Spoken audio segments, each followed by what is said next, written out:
All right, these are our notes on molecular geometry. So what we're doing next with the Lewis structures that we've been drawing is adding three-dimensional shape to them. So molecular geometry is nothing more than the three-dimensional shape of a molecule.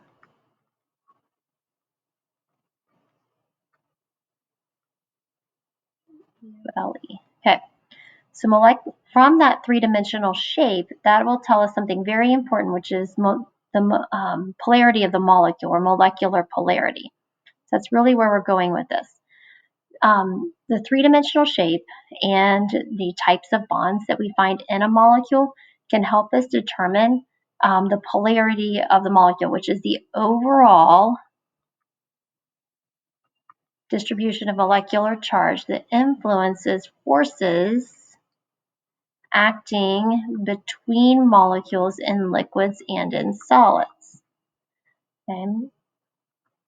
Which really tells us how covalent molecules interact with each other and other types of molecules. Now notice this is just between molecules that make up liquids and solids. That is because gases have no intermolecular forces of attraction. They are not attracted to each other. That is why they are gases. They're very spread out, and they do not attract to each other and come closer together, forming liquids or solids. So the way we determine molecular geometry is a theory called VSEPR theory, VSEPR. That stands for valence, shell, electron, pair, repulsion theory. This just states that repulsion between the sets of electrons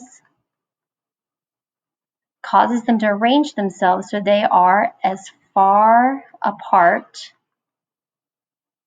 as possible. Okay, so I'm going to skip over here to this website. This is a really good one for you to play around with, and we did this in class. So this is the PhET website. You can Google PhET and then VSEPR, VSEPR, and it'll take you to this website. Couple things you want to click on are molecule geometry and also show bond angles. So I'm going to take an atom off here so you can see what just two atoms look like. This is called a ball and stick model of a molecule. So they call this linear. Most textbooks would call this molecules having no shape because there's not a single central atom for these bonds to bend around. So what we have to remember is that these bonds between the atoms are shared pairs of valence electrons. VSEPR theory states that these pairs of valence electrons, whether they are shared or unshared, which we call lone pairs, are going to arrange themselves so they are far from each other as possible. So if I add another atom that has another shared pair of electrons, you'll notice that the atoms arrange themselves so they are at 180 degrees from each other. So no matter what I do, if I try to move these atoms on either side of the central atom closer to each other, moving those shared pairs of electrons closer to each other, if you have two atoms bonded to a central atom, they're always going to arrange themselves so they are 180 degrees from each other. That's so that these shared pairs of electrons can be as far from each other as possible. So if I add another bond, now you'll notice that these bonds that we had before now have to bend down a little bit, and they're now at a 120 degree angle from each other. If I was to take off one of those bonds and put a lone pair on here, again, they still have to bend so they are as far from each other as possible. Lone pairs of electrons still repel those shared valence electrons. So electrons, all being negatively charged, are going to repel each other and move so they are as far from each other as possible. So we're going to work some examples and see what shapes we get, and you can kind of click back and forth. It might be good while you're watching this video to open that PhET and kind of play around as we go through these notes. So beryllium is a unique atom in that it is stable with 4 valence electrons. This is one you just need to know. Helium's good with 2. Beryllium happens to be good with 4. So we are going to build beryllium difluoride. Beryllium has 2 valence electrons. Fluorine, there's 2 of those times 7 each. We're getting that from the periodic table. So beryllium is going to go in the middle. We're going to attach each fluorine with a shared pair of electrons. So I've used 2, 4, 6, 8, 10, 12, 14, 16 for a total of 16 electrons to work with. Okay. So I actually do not need to redraw this because it's already, these bonds right here and right here are already 180 degrees from each other. All of the atoms are satisfied. So fluorine both have 8, beryllium's good with 4. That's an exception to the octet rule. So in order for the shared electron pairs around beryllium to be as far away from each other as possible, their atoms are going to be in a straight line.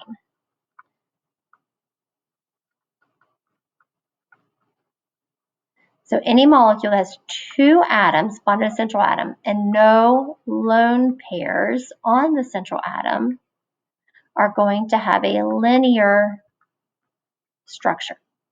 Okay. All right, let's try boron trihydride. So boron has 3 valence electrons, 3 hydrogens that each have 1. So we have a total of 6 to work with. Boron's going in the middle. You'll see that boron is another unique one that it's good with 6 electrons. So we have helium with 2, beryllium with 4, boron with 6. So I've used 2, 4, 6 electrons in drawing my Lewis structure. Now this, if I'm applying VSEPR theory to this, this is incorrect because I have 2 90-degree angles and 1 180. These atoms have to push themselves, or these electrons push themselves so they are as far from each other as possible, which means all of the atoms are all of the bonds are 120 degrees from each other. So we're going to redraw this with boron in the middle, a hydrogen up here, and then we're going to angle this to show that these bonds are 180 from each other. So these are going to be at a 120-degree angle. So any atom, any molecule that has 3 atoms bonded to a central atom has a trigonal planar shape. And the way it gets its name, you can see here, we've got a little triangle going on, and all of the atoms are in the same plane. So that's where the planar comes from. Okay. So there would be 3 atoms and no unshared pairs, so no lone pairs. All right, so let's add another atom. So if we go back to this, we want to add another atom to this. So I'm going to line all these up. We're going to pop another atom on here, so another shared pair of electrons. We would predict that these bonds would then have to kind of make room for that shared pair of electrons, and they'll bend down, which is exactly what happens. And you'll see that we get this tetrahedral structure. So methane, CH4, is a molecule that has a tetrahedral structure. So we're going to draw the Lewis structure. Carbon has 4. There's 4 hydrogens that each have 1. So we have 8 valence electrons to work with. We'll put carbon in the middle, add a hydrogen on each side. And I've used 2, 4, 6, 8, but these are all 90. And if I was to lay this out in a 3-dimensional area, these would all be in the same plane, and all the bonds would be 90 degrees or 180 from each other, which is incorrect. They need to be at 109.5. So the way we draw this is we've got to show that an atom is coming out of the paper toward us and another one is going behind us. I can put carbon, hydrogen, and another hydrogen all in the same plane. Then I'm going to draw a little triangle here that shows one hydrogen's coming out, and then a hash triangle showing that another hydrogen's going behind the paper. So what I have here is something that looks like this, where these 3 are all in the same line. We've got one coming out and one going behind. Okay. So these are all at a 109.5 degree angle, and that is called a tetrahedral structure. All right, we're going to try another one. We're going to add another atom to this. So let's go back here. I'm going to rotate it so that it's kind of like this. And what we're going to do is pop another atom right on top here. So what we would predict are that these 3 bonds have to bend down a little bit, which is exactly what we see happen. Okay, so those 3 bonds had to kind of bend down a little bit, and we get this triangle. And then rotate this. We get a triangle, and then we get 2 pyramids here. Let me rotate it that way. So we get 2 pyramids and a triangle shape. So here's pyramid 1, pyramid 2, so we get a trigonal bipyramidal shape. Now this is unique because you'll notice there's 5 atoms on the central atom. So phosphorus in this case has to have 10 valence electrons. That is an expanded octet. Okay, so phosphorus has 5 valence electrons, plus there are 5 chlorines that each have 7 for a total of 40 electrons to work with. We're going to pop phosphorus in the middle. I'm going to add chlorine, chlorine, chlorine, chlorine, chlorine. So it's like a little starfish. So 2, 4, 6, 8, 10. Phosphorus has that expanded octet. 12, 14, 16, 18, 20, 22, 24, 26, 28, 30, 32, 34, 36, 38, 40. Okay, but this is not showing the 90-degree angles that we saw in the 120s. So the way we fix that, we put phosphorus in the middle. We can put a chlorine up, a chlorine down, and a chlorine straight out. And then at an angle, bring 1 chlorine out, and then at an angle, send 1 chlorine behind the paper. Fill in your lone pairs around each of the chlorines. Okay, so phosphorus has more than 8 electrons, and we call that an expanded octet. You will not need to memorize these. You will recognize them by the formulas. Like there's 5 chlorines here, so those are all on phosphorus. So they have 5 atoms by the central atom. They have a trigonal, that little triangle shape in there, and bipyramidal. So you've got 1 pyramid on top and another pyramid inverted on the bottom. So 5 atoms, no lone pairs. Okay.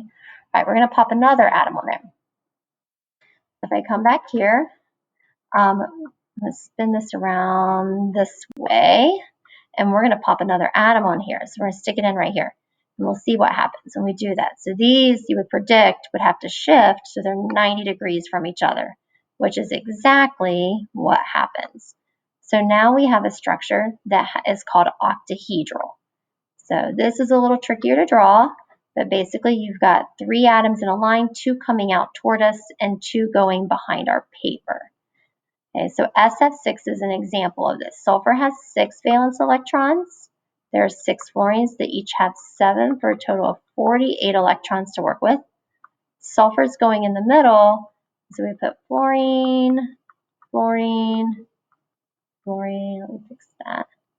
Another fluorine down here, added an angle, So I've used 12, 14, 16, 18, 20, 22, 24, 26, 28, 30, 32, 34, 36, 38, 40, 42, 44, 46, 48 electrons. Now the problem is these are not showing all at a 90-degree angle, so we're going to redraw this. I'm going to put sulfur in the middle, a fluorine straight up, a fluorine straight down. I need to bring 1 fluorine out toward me this way, another fluorine out toward me this way, send 1 behind the board or behind the paper, send another one behind the paper, and then fill in with my lone pairs.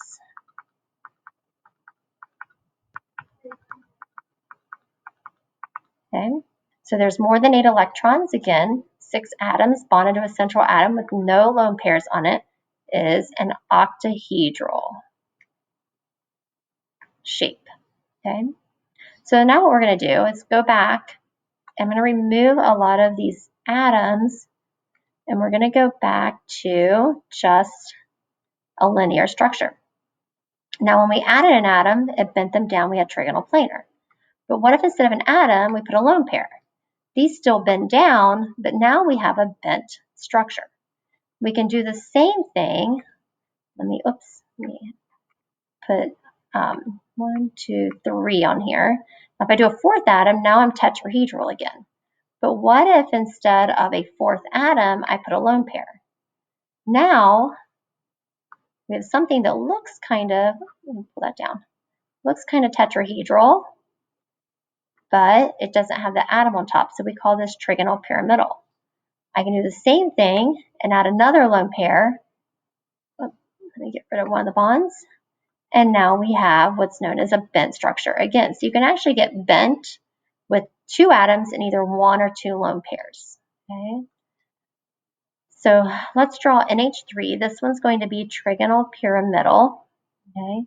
So we have 5 valence electrons plus 3 hydrogens, each having 1, 8 to work with.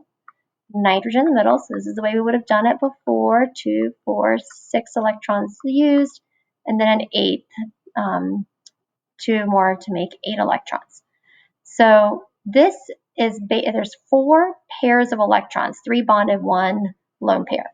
So this comes from the tetrahedral shape, but instead of having an atom coming off top, we have a lone pair. So we're going to put nitrogen in the middle, and one of the hydrogens in the plane of the paper, 1 coming out toward us, 1 going behind the paper, and then a lone pair on top. So those lone pairs around the nitrogen, around the central atom, cause the shared pairs of electrons to bend or angle down, giving this a trigonal pyramidal structure. 3 atoms and an unshared pair or lone pair will have a trigonal pyramidal structure. Okay. All right, water is a good example of a bent molecule. We have 2 hydrogens plus oxygen gives us 8 to work with. So we'll put oxygen in the middle, attach each hydrogen, so there's 2, 4, 6, 8. Easy Lewis structure. But these 2 pairs of valence electrons cause the hydrogens to bend down. So we're going to redraw this with the correct shape. So I'm going to put hydrogen coming down, and then 2 lone pairs on top. Okay. There are 2 unshared pairs around the oxygen, which cause the shared electron pairs or the bonds to angle or bend down. Okay, so they're going to get angled down a little more. Any molecule with 2 atoms bonded to a central atom, and you can get this with either 1 or 2 unshared pairs of electrons, will have a bent, or also known as an angular structure. Okay. The other thing we want to look at, get rid of these lone pairs, is how does having double or triple bonds affect the shape? So if instead of a single bond on one side, I put a double bond, you'll notice that the shape didn't change at all. It's still linear. If I take that double bond off and I put a triple bond on, again, the shape doesn't change. It is still linear. So it doesn't matter how many pairs of electrons are shared here. It's not going to change the shape. Really, the only thing that changes is that these 2 atoms would end up physically closer together because they're sharing more electrons. So double and triple bonds are treated the same as single. So really what you want to count are the number of atoms and not the number of individual bonds. We've also drawn Lewis structures with polyatomic ions. These are treated the same as molecules. Okay? So the charge that's on the polyatomic ion has no effect on the shape. So when you're done, you'll still bracket and then put whatever charge goes up here, and you'll have your VSEPR or your Lewis structure in here. Okay, so you'll still put bracket and charge, so that'll be either plus or minus by however much up in the corner, and you'll put brackets around it. Okay. All right. So the next thing you'll do is fill out this table. This will be a kind of a one-stop shop, and I'm going to put a picture of this table with this video and the assignment in Google Classroom. The practice is the next two pages, pages 19 and 20. Okay. One quick thing about the letter A, this is a 2-atom molecule, which means that there is no central atom. So you can write like Na here. There's no central atom. There's no VSEPR structure, so it's the same as the Lewis structure, okay, because there's no bond angles and it has no shape name, okay? So just keep in mind, if it's 2 atoms, there's not a central atom for those bonded pairs of electrons to bend around. So you're not going to get a shape with that. Now the rest of the molecules will. So you'll draw the Lewis structure, count the number of atoms that are bonded to the central atom, count how many unshared pairs are on the central atom only. Okay.